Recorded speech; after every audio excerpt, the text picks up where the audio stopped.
Leo nataka tuongee kuhusu na wanawake. Sana sana hii post inahusu wanawake, sio wanaume sana. Si kitu kingine ambacho nakuja mbele zenu kuongea na nyie wanawake. So nyie wanawake, kuna kitu ambacho amjui. Kwa nini hamwezi mkapata mwanaume wa kuishi naye katika maisha yenu? Cha kwanza, mwanaume akishasikia umri uko nao, mwanaume akisikia umri uko nao, hapo hapo anapiga hesabu kwa akili zake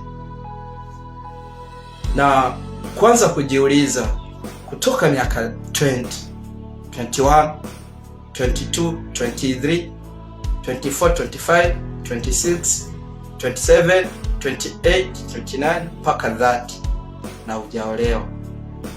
Kwa hiyo mwanaume anafikiria sababu ni gani alitoka kutoka huko 20 mpaka 30 na hajaolewa. Kwa hiyo anaanza kupiga hesabu, kama wewe ni bibi kizee haizi akaishi na wewe. Kwa hiyo sasa mwanaume akishajua hivyo, hawezi akaishi na wewe.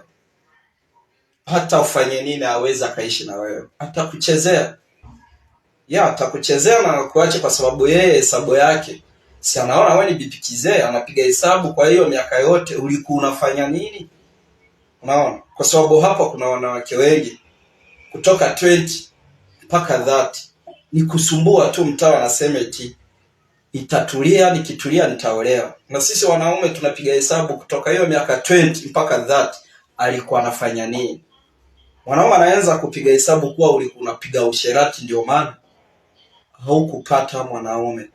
Kwa hiyo sasa nyinyi wanawake, kuweni makini sana kwa miaka yenu na vitu ambavyo mnavyovifanya. Si kwamba sisi wanaume hatuoni, tunaona.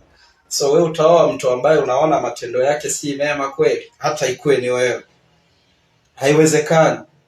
Lazima sasa ufikirie. Ni hiyo.